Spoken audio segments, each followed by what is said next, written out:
Bienvenue au Forum Radio J dont vous êtes l'invité, François-Xavier Bellamy, bonjour. Bonjour. Alors un an après la réélection d'Emmanuel Macron, la France est donc en crise. Crise sociale, crise politique ou crise de la démocratie, comme le constate Laurent Berger. En tout cas, comment le président doit-il s'y prendre pour sortir de l'impasse politique et comment envisager la suite du quinquennat? Et puis dans ce contexte, quelle place et quelle stratégie pour les Républicains? L'hypothèse d'une coalition entre LR et Emmanuel Macron est-elle à l'ordre du jour? Mais pour commencer, François-Xavier Bellamy, l'actualité du week-end avec cette manifestation qui a eu lieu hier dans le Tarn contre l'autoroute qui doit relier Castres à Toulouse. Qu'est-ce que vous inspire ce type d'action? D'abord, on peut se féliciter, une fois n'est pas coutume, que cette manifestation se soit déroulée dans le calme. Et ce qui est très préoccupant, je trouve, du point de vue du principe, c'est qu'on voit bien aujourd'hui que tout projet d'infrastructure, que tout projet de construction se trouve soumis à ce type d'objections. Des objections qui, il faut bien le reconnaître, si elles avaient eu lieu il y a 50 ans, auraient totalement empêché notre pays de se développer comme il l'est aujourd'hui. Et je ne Notamment quand on juge pas... a lancé la filière nucléaire. Par exemple, on imagine bien, et même quand on a construit notre infrastructure autoroutière, nos lignes de chemin de fer, tout ce qui nous permet aujourd'hui de nous déplacer, de travailler, d'agir, de relier les différents points de la France. Donc qu'est-ce que ça dit de la France d'aujourd'hui? Ça dit une espèce de paralysie de l'action publique, une manière d'impuissance de l'action publique qui est finalement désactivée par des mobilisations locales. Je ne sais pas quel sera le destin de et d'ailleurs, mobilisation locale, concernant cette autoroute, 75% des habitants de cette région sont pour la construction de cette autoroute, et les élus locaux qui ont été consultés depuis 15-20 ans sont aussi pour. Ça n'est pas, même pas seulement d'ailleurs, Frédéric Aziza, les 75% de personnes qui se prononcent dans les sondages, ce sont effectivement les élus de tous les bords politiques, il faut quand même le signaler, de gauche comme de droite, ce sont aussi tous les jugements qui ont été rendus dans cette affaire depuis des années maintenant, qui ont confirmé que ce projet était légitime. Ce sont les décisions tout simplement prises par les instances démocratiques, aussi bien locales que nationales. Et au fond, on voit bien comment, je crois, d'après les organisateurs eux-mêmes, il y avait hier 8000 personnes. On voit bien comment le risque est que quelques milliers de personnes à chaque fois ne décident d'empêcher des infrastructures qui sont pourtant cruciales de se développer.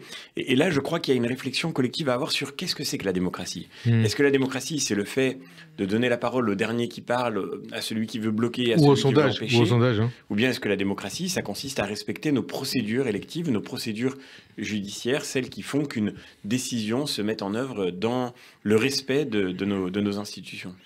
Derrière ces oppositions à des projets comme cette autoroute A89 ou comme les méga-bassines de Sainte-Soline et même la relance du nucléaire, il y a aussi peut-être le choix du modèle économique et du modèle de société. Avec parmi les propositions des écologistes qui sont contre ces projets d'infrastructure, la décroissance. Est-ce que la décroissance est une option ? La décroissance n'est pas une option. Moi, je crois que le but de l'économie, ça n'est pas, peut-être cela surprendra venant d'un élu de droite, mais je crois que le but de l'économie, ce n'est pas la croissance. Mais le but de l'économie, ce n'est pas la décroissance non plus. Le but de l'économie, c'est de garantir la prospérité d'un pays qui lui permet ensuite d'organiser une redistribution qui garantit que les plus pauvres, les plus modestes, ceux qui sont victimes des injustices de la vie pourront être soutenus. Pour ça, il faut d'abord commencer par produire de la richesse. Et je crois que viser la décroissance, c'est d'abord fragiliser les plus modestes, les mettre en danger, c'est d'abord menacer la justice à l'intérieur d'une société. Permettez-moi de vous dire aussi une chose toute simple, c'est que vous avez utilisé l'expression méga-bassine, tout le monde l'emploie aujourd'hui. Je crois que nous nous sommes d'une certaine manière trop vite pliés devant le vocabulaire qui nous était imposé par les partisans de la décroissance. Ce qu'on appelle ces méga-bassines, en réalité, ce sont des systèmes d'irrigation qui sont absolument nécessaires, ne serait-ce que pour s'adapter face au réchauffement climatique.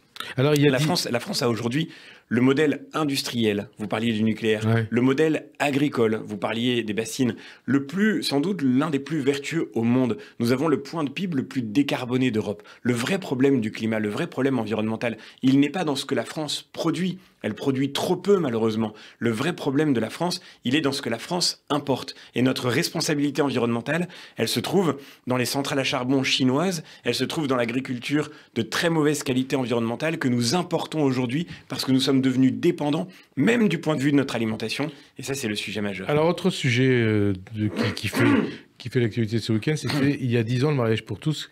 il entrait dans la loi après des mois de friction au Parlement et dans la rue. Vous étiez à l'époque en première ligne des opposants au mariage gay avec la Manif pour tous. Est-ce que comme Jean-François Copé, comme Gérald Darmanin, comme Sébastien Lecornu, vous faites aujourd'hui acte de repentance? Vous dites j'ai eu tort de combattre le mariage pour tous. Quand je relis ce que j'ai pu écrire ou dire à cette occasion-là, je constate que tout ce que nous disions avec ceux qui s'opposaient, et je n'étais pas en première ligne, nous étions très nombreux à dire notre inquiétude devant cette réforme, ce que nous disions, c'est réalisé. Ce que je disais à l'époque, c'est que le sujet, ça n'était pas le mariage des personnes homosexuelles. Ce qui était en jeu, c'était un modèle de société qui incluait l'extension de la PMA, au-delà de sa dimension thérapeutique telle qu'elle était définie jusqu'il y a encore quelques années, et puis la gestation pour autrui. Mais moi, j'entendais ce matin sur une autre radio, j'entendais ce matin le rapporteur du projet de loi de l'époque, Erwan Binet, qui était député socialiste de l'Isère, et qui disait finalement, oui, ben, en fait, la PMA s'est réalisée, et puis la GPA se fera bien sûr. Et moi, ce que j'entends, c'est que ce que nous dénoncions a fini par advenir. Et donc aujourd'hui, vous dites quoi? Vous dites que j'avais raison à l'époque? Moi, je continue de ne pas considérer, et je ne voudrais pas m'excuser de cela, je ne considère pas comme un progrès la gestation pour autrui, qui consiste à exploiter le corps des femmes. Non, mais là, on n'est pas la GPA, il n'est pas question de GPA. Mais si, il en est question, PMA. C'était Mais en tout cas, le mariage pour tous, c'est ce qu'aujourd'hui, vous dites, j'aurais dû l'accepter à l'époque, il y a 10 ans. Encore une fois, ce que nous disions, et je le redis aujourd'hui, c'est que c'était un choix global. Et moi, j'en veux toujours autant à ceux qui ont hystérisé ce débat en faisant en sorte que, et d'ailleurs, ce débat, et ça pour le coup, c'est ce que nous pouvons tous regretter, il a été terriblement éprouvant, précisément pour ceux qui... Mais qui l'a hystérisé? Ce sont les opposants ou les pro-mariage pour tous? Le moins qu'on puisse dire, c'est qu'à l'époque, le fait de témoigner de manière paisible, de manière argumentée, nos réserves sur ce projet nous valait immédiatement d'être insultés. Et pendant des mois, d'ailleurs, Emmanuel Macron lui-même l'a reconnu. Emmanuel Macron a dit, on a humilié, il avait dit ça dans le Nouvel Obs, on a humilié les gens en le regrettant qui avaient témoigné de cette opposition. Parce qu'une partie des opposants au mariage pour tous sont versés aussi dans l'homophobie. Mais de fait, il faut combattre l'homophobie aujourd'hui, et il faut la combattre partout. Il faut la combattre dans les camps de ceux qui, peut-être hier, se sont opposés à cette réforme. Il faut la combattre aussi dans le reste de la société, où elle frappe trop souvent, où elle blesse, elle agresse, elle tue trop souvent. Et là, pour le coup, c'est un combat déterminé que nous avons tous à relever en commun. Mais ce que j'ai toujours dit, c'est que ce sujet-là était d'une certaine manière déconnecté de celui que nous avions devant nous. Et il est toujours devant nous. La question de la GPA, j'aimerais bien entendre ceux qui, hier, nous expliquaient que ça n'avait rien à voir avec le mariage. En tout cas, la GPA, j'aimerais bien les entendre, mais j'aimerais bien les entendre condamner de nouveau la pratique de la GPA comme une pratique inhumaine. Est-ce que ça veut dire que si vous revenez au pouvoir, et si LR revient au pouvoir, il faudra abroger le mariage pour tous? Non, le vrai sujet, c'est l'avenir. Et le vrai sujet, encore une fois, c'est cette question de la GPA, par exemple, qui, je crois, est aujourd'hui absolument... qui fait l'objet d'une ambivalence absolument terrible de la part de gens qui nous disent, comme Erwan Binet ce matin, pour l'instant, les choses ne sont pas mûres, mais ça viendra bien un jour. Moi, je suis désolé, mais quand quelque chose est intrinsèquement injuste et attentatoire à la dignité de la personne humaine, attentatoire en particulier à la liberté des femmes, à leur droit de disposer de leur corps, eh bien, il faut évidemment le combattre de manière déterminée. Mais la GPA n'est pas dans la loi aujourd'hui, hein. Mais elle fait partie de ceux sur quoi travaillent ceux qui, justement, ont un agenda à imposer à la société et qui agissent pour cela de manière Mais en tout cas, pas à l'Assemblée ni au Sénat. Est-ce que vous êtes toujours opposé à l'IVG? Non mais, alors, pardon Frédéric Aziza, mais cette caricature absurde qui fait qu'on revient sans cesse me concernant sur ce sujet me paraît... Non, parce que vous en avez parlé, c'est pour ça que je vous pose la question. Vous savez pourquoi on m'en a parlé? C'est parce que j'ai eu le malheur d'utiliser un jour, de citer un jour les mots de Simone Veil elle-même. Et je crois que si on revenait à l'équilibre que Simone Veil avait voulu, notre pays s'en porterait mieux. Je pense, j'ai la faiblesse de penser que c'est certainement être plus fidèle à son héritage que de militer comme certains le font aujourd'hui pour l'entrée de l'IVG dans la Constitution qu'elle n'aurait jamais elle-même demandé. Mais l'IVG aujourd'hui, pour vous, c'est un fait, et on ne pourra pas revenir en arrière. Mais je l'ai dit encore une fois des dizaines de fois, la loi Veil n'est pas remise en cause dans ce pays. C'est vraiment pas le sujet auquel s'intéressent les Français. Alors au passage, il y a quelques petits points d'actualité. La fin du retrait de points pour les petits excès de vitesse annoncé par Gérald Darmanin. Vous y souscrivez ou pas? Oui, je crois que c'est une mesure logique. Encore une fois, on parle de tout petits excès de vitesse. Il n'y a aucune raison d'infliger des sanctions définitives à des gens qui commettent de petits excès de vitesse. Une annonce faite par Emmanuel Macron, l'augmentation de tous les enseignants dès la rentrée 2023. Vous qui venez du monde de l'éducation, c'est une bonne chose? Il faudrait que ce soit le cas. Le problème, c'est que derrière cette promesse, il y a des ambiguïtés immenses. Il y a d'abord ce dispositif complètement aberrant que le ministre de l'Éducation nationale a inventé sous le nom de pacte auquel les enseignants doivent souscrire. C'est le premier métier au monde dans lequel on vous propose une augmentation absolument légitime. Rappelons quand même que les enseignants français aujourd'hui sont bien moins bien payés que la moyenne de l'OCDE. Donc on vous propose un rattrapage salarial, mais en échange, on vous demande de travailler plus.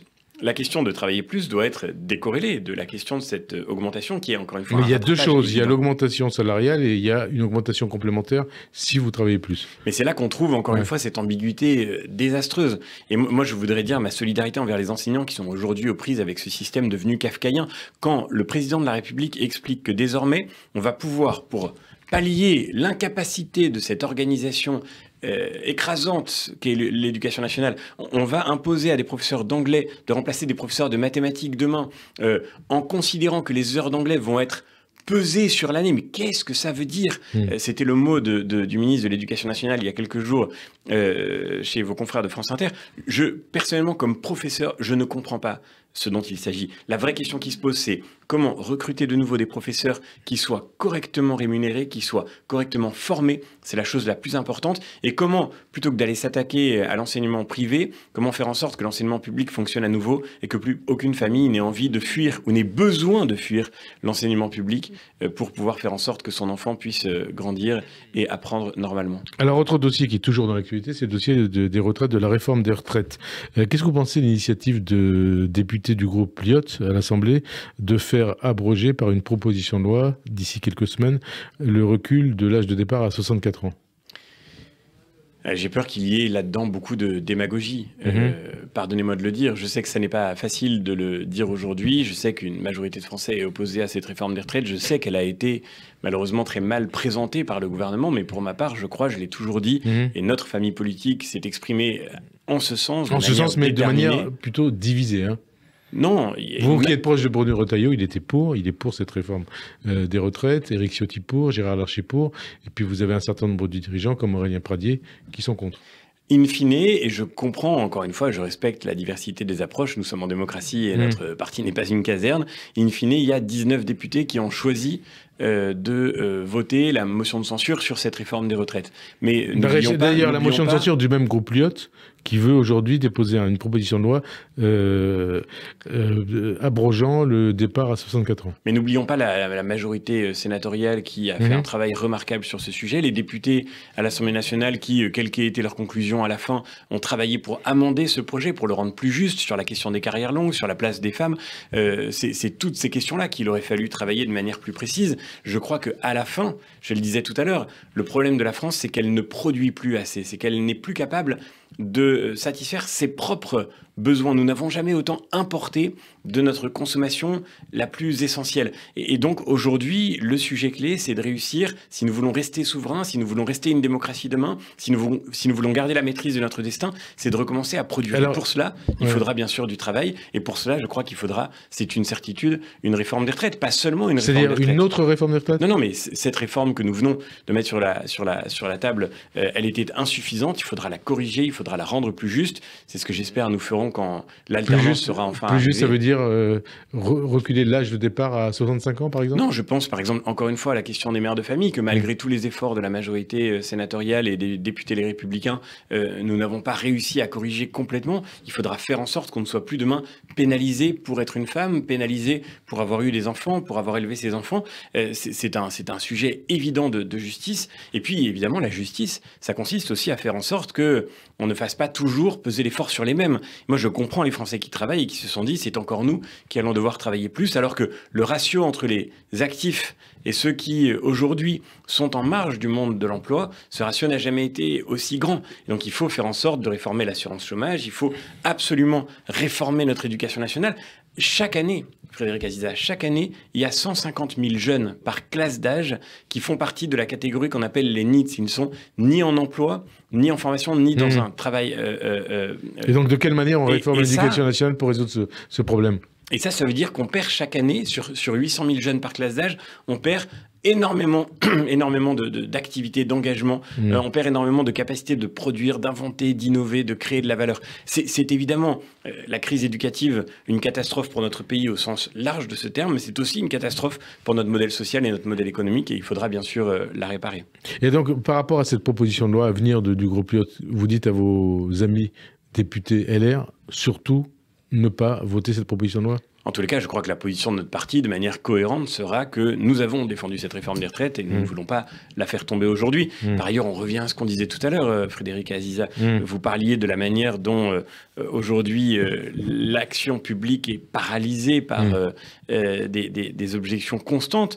Moi, je crois qu'on est aussi devant un moment comme celui-ci. Cette loi, elle a été, qu'on le veuille ou non, et encore une fois, je regrette la manière dont le gouvernement l'a portée, qui a créé tant de tensions, mais cette loi, elle a été votée. C'est faux de dire qu'elle n'a pas été votée. Bien sûr, ça aura été à travers un 49.3, mais c'est une procédure constitutionnelle prévue par nos institutions, utilisée à de très nombreuses reprises dans l'histoire de la Ve République. Il n'y a aucune raison de considérer que cette loi n'a pas été votée. Alors Emmanuel Macron, il a annoncé un plan d'apaisement et d'action d'ici au 14 juillet. Est-ce que vous pensez que d'ici là, le pays sera apaisé? Et Gérard Larcher, aujourd'hui, il s'interroge sur la possibilité d'Emmanuel Macron de faire en 100 jours, dit-il, ce qu'il n'a pas fait en 6 ans. Il a raison, le président du Sénat? Je partage son sentiment. Moi, j'ai regardé avec un peu de sidération, comme beaucoup de Français, cette allocution présidentielle qui semblait totalement déconnectée du réel. Quand Emmanuel Macron nous dit en 100 jours, en quelques semaines, en quelques mois, l'école sera profondément réinventée, l'hôpital sera rebâti, les urgences seront désengorgées. Je crois qu'on est là devant une espèce de moment de divorce absolu entre la parole publique et la réalité que vivent les Français. Et c'est ça le plus inquiétant. Mieux vaudrait avoir... Divorce absolu aussi entre Emmanuel Macron et les Français? Et de fait, ce divorce entre la parole publique, entre la parole présidentielle et la réalité des Français crée le sentiment d'une distance abyssale entre la France et ceux qui sont censés la représenter, le président de la République lui-même.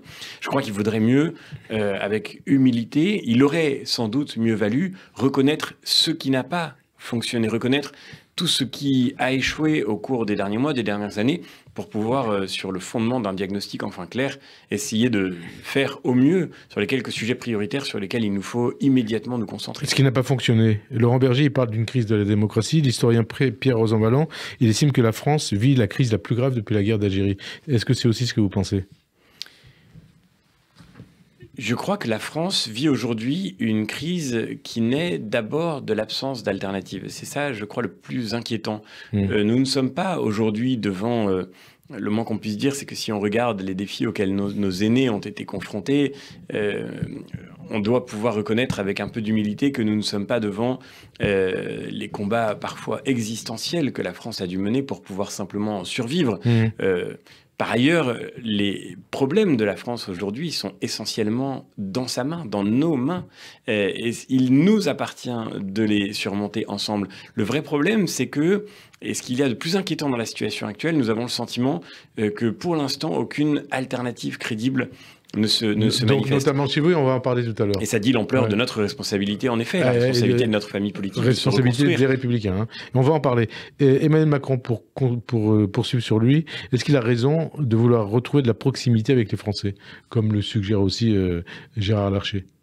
Emmanuel Macron a je crois aujourd'hui besoin de retrouver cette proximité, mais je ne suis pas sûr que ça se fasse par des visites Potemkin mises en scène où l'on essaye de soustraire des casseroles à l'entrée des places publiques où les gens viennent. Vous parlez de visite Potemkin du président de la République. Hein, bien sûr, on voit comment les choses se passent en ce moment. C'est-à-dire que quand vous avez des cordons de gendarmes qui, je les plains d'avoir ce travail à faire, aujourd'hui ont pour mission d'essayer d'enlever des casseroles et de filtrer les entrées pour que le président de la République ne soit pas trop dérangé, on voit à quel point finalement la réalité, là encore, est loin de ce que le président de la République peut rencontrer. Donc ça veut dire que c'est un échec assuré pour le président de la République, cette recherche de proximité avec les Français? Moi, ce qui m'étonne, si vous voulez, c'est que derrière cette mise en scène, il serait pourtant facile d'essayer de mieux comprendre la réalité des problèmes des Français. Les problèmes, nous les connaissons. Moi, je vais sur le terrain toutes les semaines. Je fais un déplacement en France. Pas besoin d'être grand clerc pour comprendre ce dont les Français, aujourd'hui, ont le sentiment de souffrir. Avant de parler de ce dont les Français ont le sentiment de souffrir, quand même une chose, vous avez parlé des casseroles. Les casseroles apparaissent comme un nouveau symbole de la colère. Vous en pensez quoi? Est-ce que c'est une manière normale de s'opposer au président de la République et au pouvoir en place? Ce qui est intéressant, c'est la manière dont ce symbole émerge. Ouais. On avait eu la crise des gilets jaunes. Les gilets jaunes, c'est ce qui sert à se faire voir quand il y a eu un accident. Vous mettez un gilet jaune pour être sûr d'être vu. Et aujourd'hui, les casseroles, c'est ce qui sert à se faire entendre. Quand on a le sentiment que le dialogue est devenu impossible, on utilise des casseroles au moins pour être sûr que le président écoute. Vous souscrivez à ce choix alors? Je ne dis pas que j'y souscris. Vous le comprenez en tout cas? Mais je trouve intéressant ce qu'il révèle. On a le sentiment que les Français essayent de dire au président de la République qu'il est temps qu'il les écoute. Et alors, les Français disent ça, il est temps qu'ils les écoutent. Jean-Luc Mélenchon et les Insoumis, eux, ils sont en tout cas fixés comme objectif d'empêcher le président et ses ministres de se déplacer dans le pays. C'est justifié ou pas? Non, bien sûr. Et là, je crois Est-ce que c'est républicain? Est-ce que c'est démocrate? Il est temps de dire, encore une fois, qu'il y a, dans la France insoumise, une tentation extrêmement grave de pactiser avec la violence, de pactiser avec ce qui viole les principes même de notre démocratie. Qu'est-ce qui vous fait dire ça? Et est-ce que ça veut dire que pour vous, le LFI est le parti du chaos? Moi, j'ai vu à quel point, au Parlement européen, les députés de la France insoumise ont tenté d'instrumentaliser le Parlement européen pour que les institutions européennes condamnent la France, condamnent les forces de police en France et fassent en sorte qu'on jette l'opprobre sur notre pays. Je dis que les forces de l'ordre en France, elles font un travail extraordinairement difficile, notamment face à la montée de cette violence, que certains courants politiques, je pense à certains courants de l'écologie politique, justifient de manière complètement désinhibée. On a vu à Sainte-Soline la pluie de pierres et de feu qui est tombée sur des policiers, des gendarmes, qui a fait d'ailleurs dans leur rang des dizaines de blessés. Et tout cela est justifié, tout cela est légitimé par des gens qui pourtant sont élus, qui ont des responsabilités politiques, qui prétendent aux plus hautes fonctions politiques. Il y a là quelque chose d'extrêmement dangereux et il faudrait que tous ceux qui veulent défendre la démocratie dénoncent avec force toute forme de compromission avec la violence, quelle qu'elle soit. Alors pour sortir de l'impasse politique dans laquelle il est, Emmanuel Macron dispose de 3 leviers. Un remaniement avec ou sans changement de Premier ministre, la dissolution ou un référendum comme le suggère votre ami, le vice-président de LR, Julien Aubert. Quelle est la bonne piste ? Ce sont trois outils différents, mais je crois qu'effectivement, tout ce qui permettra de revenir vers les Français est utile. Et l'outil du référendum a été trop peu utilisé. Je veux dire, là encore, prenez un exemple récent au Parlement européen. Vous êtes favorable à un référendum? Et sur quel sujet? Quelle question? Mais tout dépend des sujets, mais je crois que quand on voit des points de blocage, des situations de tension, le référendum peut être de bonnes options sur des sujets essentiels.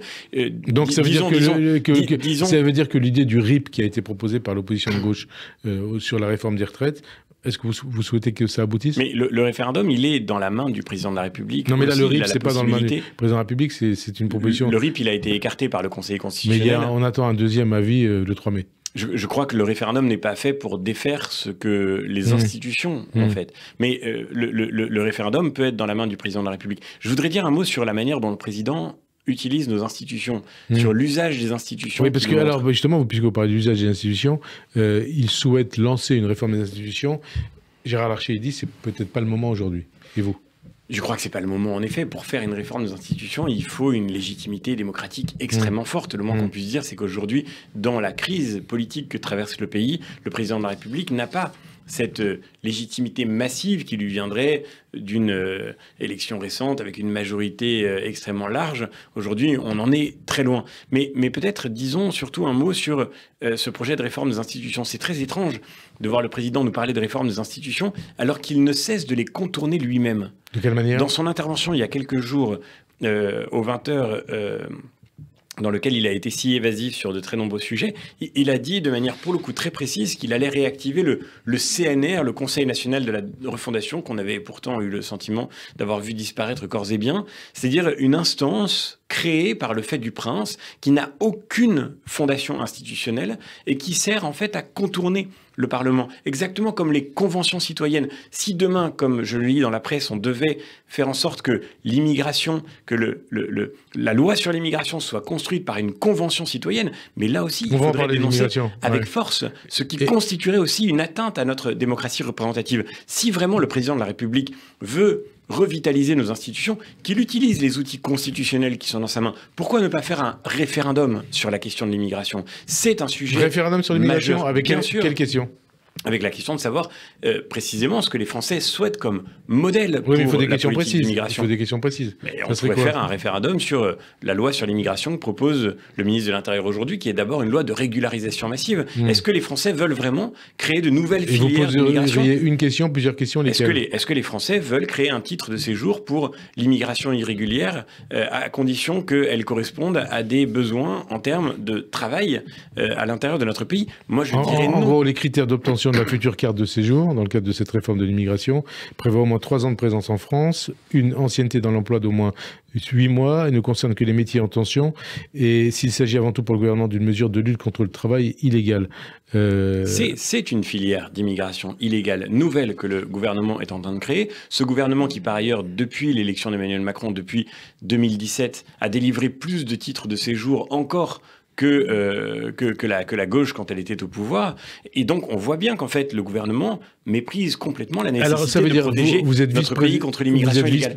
Est-ce que je peux vous raconter une petite histoire, Frédéric Aziza? Ça se passe la semaine dernière au Parlement européen. Nous avons, avec notre groupe, le PPE, déposé un amendement dans un texte budgétaire pour faire en sorte que, contrairement à ce que voulaient les députés de La République En Marche, les gouvernements européens qui le souhaitent puissent construire, là où c'est nécessaire, des infrastructures physiques pour protéger les frontières extérieures de l'Union, c'est-à-dire des murs.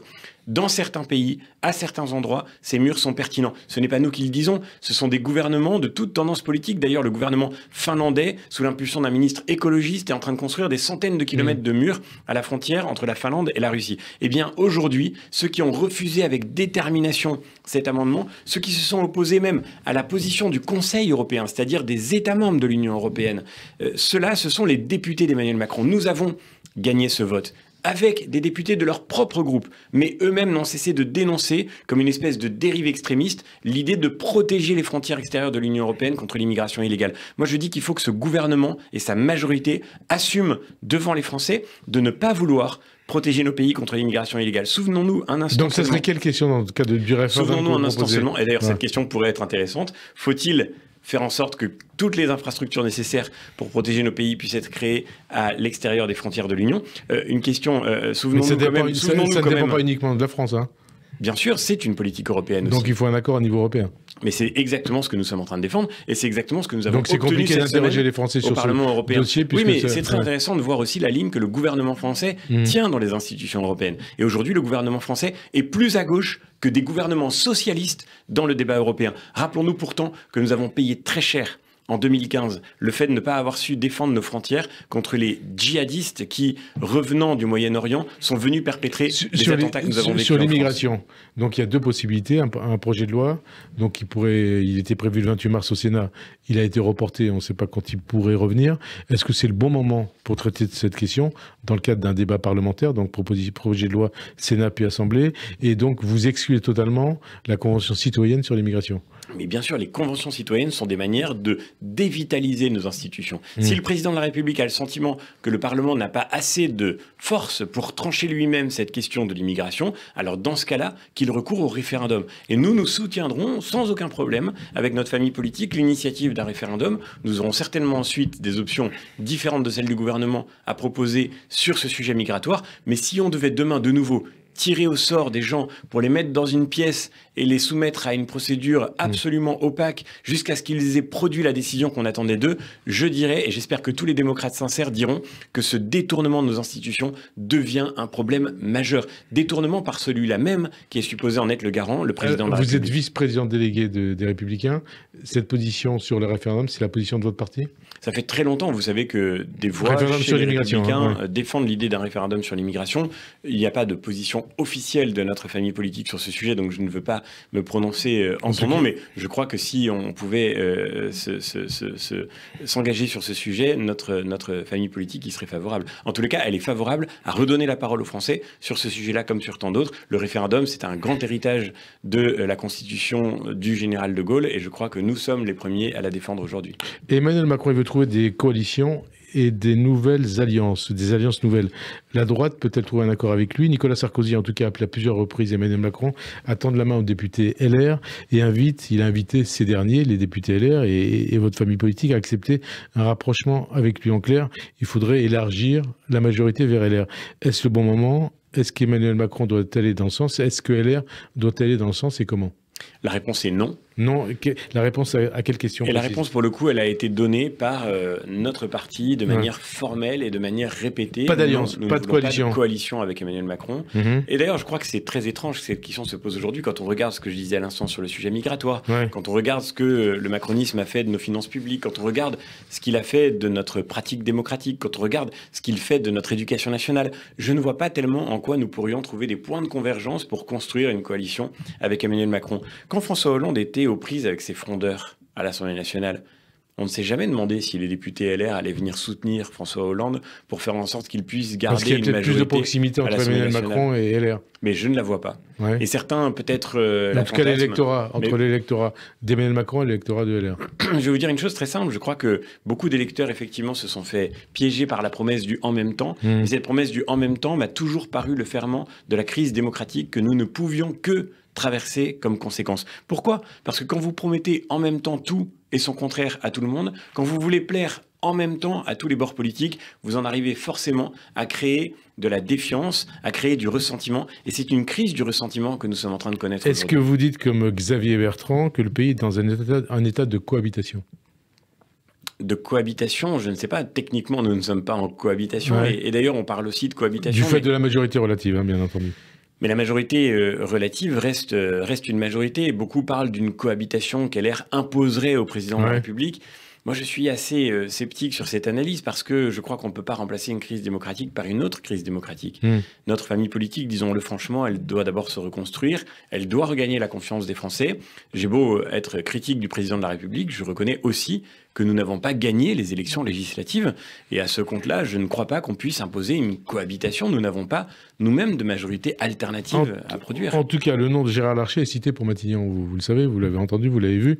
Il répond dans le Parisien aujourd'hui que les conditions politiques ne sont pas réunies aujourd'hui. Il dit aujourd'hui. Donc demain, on ne sait pas, peut-être qu'elles seront réunies. Et c'est-à-dire que ce serait un bon choix, Larcher à Matignon, après les élections sénatoriales auxquelles il tient tant. Moi, je vois surtout dans cet entretien au Parisien qu'en effet, les conditions ne sont pas réunies. Je souscris à cette analyse. Et je crois aussi... Il dit aujourd'hui, lui. Hein. Donc demain, on ne sait pas. Mais regardez cet entretien dans lequel Gérard Larcher pointe l'ampleur des divergences que nous avons avec La République En Marche, avec le président de la République et sa majorité. Ces divergences, elles sont tellement majeures qu'encore une fois, je ne vois pas comment nous pourrions réussir à les faire disparaître par enchantement en créant une coalition. Permettez-moi de dire une dernière chose. Je crois que nous avons une responsabilité historique de ce point de vue-là, parce que s'il y a une chose que nous partageons tous, quel que soit notre bord politique, c'est le sentiment qu'aujourd'hui, les Français n'ont plus confiance dans leurs institutions. Et ça, pour le coup, c'est ce qu'il y a de plus grave dans une démocratie, quand la défiance touche le principe même de la représentation politique. Si demain, alors que nous sommes opposants à Emmanuel Macron, que nous l'avons été, que nos députés ont été élus pour s'opposer à Emmanuel Macron, si demain nous devions devenir les supplétifs de sa majorité en cours d'effondrement, nous ajouterions encore à cette défiance et même à une forme de dégoût qui s'est emparé des Français devant les retournements de veste permanents dont ils ont le sentiment que la vie politique est devenue le spectacle. Et pourtant, c'est ce que Nicolas Sarkozy vous demande, vous conseille. Eh bien, je ne peux que reconnaître que les Républicains se sont, à plusieurs reprises encore une fois, exprimés contre cette hypothèse. Et donc Nicolas Sarkozy, il a partagé son sentiment, mais aujourd'hui, le moins qu'on puisse dire, c'est qu'il n'est pas suivi par notre famille politique. En tous les cas, moi, je ne crois pas du tout que ce soit nécessaire et je reste fidèle à cette ligne d'indépendance. Notre boussole, soit dit en passant, notre boussole n'est pas l'opposition forcenée au macronisme. Notre sujet n'est pas de faire du mal à Emmanuel Macron. Notre sujet, c'est de faire du bien à la France. Notre boussole n'est pas l'antimacronisme. Notre boussole n'est pas le macronisme. Notre seule boussole, c'est l'intérêt national. C'est ce que disait Bruno Retailleau en parlant de la réforme des retraites et je crois qu'il avait raison. Cette ligne d'indépendance qui nous oblige aujourd'hui à nous opposer à celle d'Emmanuel Macron, c'est profondément celle qu'exige l'intérêt national. Et justement, intérêt national, est-ce que vous pensez que la droite et votre famille politique peuvent encore donner envie aux Français pour 2027 ? Oui, je crois. D'ailleurs, tout le monde parle de 2027 comme si c'était demain. Nous avons une espèce de passion presque non, parce que ça se prépare, on est 4 ans, mais ça se prépare. Bien sûr. Hein, mais justement, on est 4 ans avant, il y a du chemin à parcourir. Et ce chemin, il va passer par un travail de reconstruction qui est absolument indispensable. On ne regagnera pas la confiance des Français seulement en attendant que le macronisme tourne la page. Un travail de reconstruction qui va peut-être commencer au moment des européennes. Qui doit commencer par les européennes. Ouais. Les européennes vont être une élection absolument majeure, non seulement pour l'avenir de l'Europe, parce que l'Europe est à la croisée des chemins, mais aussi pour le paysage politique français. Emmanuel Macron a décidé en 2019 que pour la première fois, nous reviendrions à une élection nationale. C'est-à-dire qu'avant, on élisait les députés européens. Et vous étiez tête de liste à l'époque, vous aviez obtenu un résultat décevant, hein, mais Valérie Pécresse a obtenu un résultat encore plus décevant que le vôtre. C'est quoi votre objectif pour les élections européennes de l'année prochaine? Et est-ce que vous souhaitez être tête de liste? Notre objectif, c'est de sortir de cette crise et de retrouver le chemin de la confiance des Français. C'était en 2019 un résultat décevant, mais en réalité, c'était le signe d'une crise politique que notre famille politique traversait déjà. Quand j'ai été investi pour être tête de liste pour cette élection de 2019, le parti était donné à 6% dans les sondages. Donc en fait, on voit très bien que nous traversons une crise politique qui est structurelle. Nous avons encore un potentiel extraordinaire et je le vois toutes les semaines en allant partout en France. Nous avons partout des élus locaux exceptionnels qui font que la France tient debout. Nous avons dans les communes, dans les départements, dans les régions, une armature extraordinaire de gens qui, sur le terrain, ont la confiance des Français. Mais il faut que nous arrivions à reconstruire une proposition politique pour le pays. Et ça commencera évidemment avec cette élection européenne qui, je le disais à l'instant, est désormais une élection nationale. Ce sera l'élection de la recomposition. Et moi, je dis à tous ceux qui pense qu'il faut réfléchir à 2027 et spéculer sur 2027, que ce qui va déterminer 2027, ce sera d'abord 2024. C'est-à-dire, ça veut dire quoi? Ça veut dire que ça passe ou ça casse au moment des européennes pour vous? Ça veut dire que 2024, je crois, va montrer à quoi ressemblera de manière durable le paysage politique en France. Et il est évidemment urgent que nous soyons capables, dans cette élection européenne, de travailler pour avoir une ligne claire, une vision qui puisse constituer déjà une espérance pour la France, et notamment une espérance pour la France en Europe, que nous puissions être crédibles dans le discours que nous tiendrons. Je crois que nous le sommes par le bilan du travail que nous avons accompli depuis 4 ans maintenant au Parlement européen. Nous serons capables de venir devant les Français avec le résultat de tout le travail quotidien, de tout ce travail énorme, je crois, que nous essayons de faire pour faire en sorte que notre pays retrouve sa crédibilité dans les institutions européennes, mais ce sera aussi évidemment d'une espérance pour la France qu'il sera question en 2024. C'est peut-être aussi une espérance pour vous. Est-ce que vous souhaitez de nouveau être tête de liste de LR aux européennes? Moi, je l'ai dit à notre président, Éric Ciotti, je l'ai dit à toutes les occasions, ce n'est pas une question personnelle. Le point important, et encore une fois, je le dis avec gravité parce que si nous prenons au sérieux la réalité de la crise démocratique que notre pays traverse, si cette crise est vraiment née d'un manque d'alternatives, alors dans ce cas-là, pour la surmonter, il faut que nous arrivions à nous reconstruire. Ça n'est pas parce que nous aimons notre parti que nous devons le relever. C'est parce que nous aimons notre pays et que ce parti est indispensable pour lui offrir l'alternance dont il a besoin. Et donc le sujet, il n'est pas personnel. Oui, mais quand même. Non, la question c'est comment est-ce qu'on y parviendra le mieux. Est-ce que vous pensez pouvoir être en mesure de parvenir à cet objectif ? Parvenir à reconstruire votre famille politique? Moi, je serais heureux d'abord de revenir devant les Français pour défendre mon bilan, pour défendre notre bilan avec la délégation française. Je serais heureux de pouvoir faire en sorte de faire la preuve qu'il y a une place pour nos idées dans la société, dans la démocratie française. Mais encore une fois, ce qui compte pour moi, c'est d'abord cet impératif collectif et cette exigence collective. Et si on pouvait penser collectif, à droite, comme dans la vie politique en général, on s'en porterait sans doute beaucoup mieux. Éric Zemmour sera sans doute candidat aux élections européennes. Est-ce qu'il peut être un concurrent redoutable pour LR aux européennes? Ce qui est vrai, c'est qu'on voit le risque que représente la fragmentation du paysage politique et du paysage démocratique. Et oui, ce sera difficile. Cette élection va être très difficile pour LR, qui est dans un moment de reconstruction, à un moment où la fragmentation du paysage politique est évidemment massive. Et il y a une personnalité de votre parti dont on n'entend pas vraiment parler, c'est Laurent Wauquiez. Il était absent dans le cadre du débat sur la réforme des retraites. On n'entend plus depuis que la réforme a été votée et promulguée par le président de la République. Qu'est-ce qui se passe? Laurent Wauquiez, il est président de la région Auvergne-Rhône-Alpes. Il a une mission à remplir. Est-ce qu'il joue franc jeu? Est-ce qu'il joue franc jeu, notamment avec Éric Ciotti, le président de votre parti? Et est-ce qu'il a pas tort de penser qu'à une chose à 2027 dont vous parliez tout à l'heure? Mais je crois qu'il ne pense pas qu'à une chose, c'est-à-dire à 2027. Je crois qu'il pense d'abord au travail qu'il doit faire aujourd'hui pour sa région. Vous savez l'importance majeure des régions dans la vie politique française. Et je crois que, vous savez, je partage le sentiment qui certainement l'anime, que la meilleure manière de mériter la confiance des citoyens demain, c'est d'abord d'honorer celle qui vous a été faite aujourd'hui. Ça a été aussi, pour moi, le point le plus important dans le mandat européen que je continue d'exercer. La chose la plus essentielle, c'est pas d'abord de se faire valoir dans le quotidien des débats publics, c'est d'abord de faire en sorte que le mandat qui vous a été confié, vous soyez capable de l'exercer pleinement. Et je crois que les habitants d'Auvergne-Rhône-Alpes, quand je vois le dynamisme de cette région, ne peuvent qu'être heureux de cette énergie mise tous les jours au service de cette région. Alors le mandat qui vous a été confié, c'est un mandat européen, mais justement, la guerre en Ukraine, c'est typiquement un dossier européen. Notamment, c'est une guerre entre l'Ukraine et la Russie, ou entre l'OTAN et la Russie. Est-ce que vous approuvez la stratégie de la France en Ukraine? Cette guerre est déterminante pour l'avenir de notre continent, pour l'avenir de notre sécurité. Et je crois qu'elle est déterminante parce que ce qui compte, c'est de réussir à établir enfin ce principe simple que la violence ne doit jamais l'emporter sur le droit et sur l'équilibre du droit international. Et je crois, vous voyez, qu'on l'a vu ces derniers jours, toute ambiguïté doit être devient immédiatement l'occasion d'alimenter ceux qui espèrent bouleverser cet ordre du monde en faisant en sorte que la violence puisse de nouveau y régner et y avoir le dernier mot. Et donc, la stratégie de la France vis-à-vis de l'Ukraine, elle est la bonne ou pas? La stratégie de la France, malheureusement, elle a souvent manqué de clarté, exactement comme la parole du président de la République dans sa visite en Chine.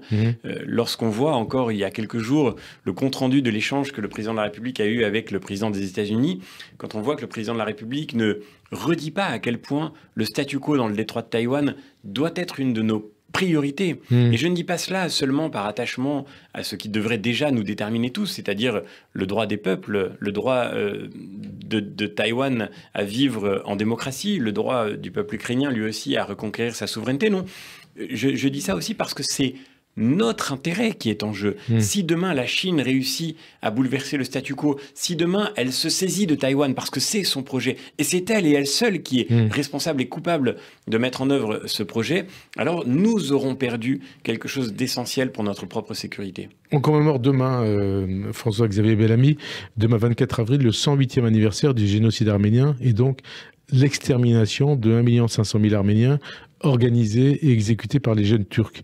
Mais leurs successeurs au pouvoir en 2023, Ankara et à Bakou en Azerbaïdjan, ont-ils vraiment abandonné l'idée de finir le travail commencé en 1915 ?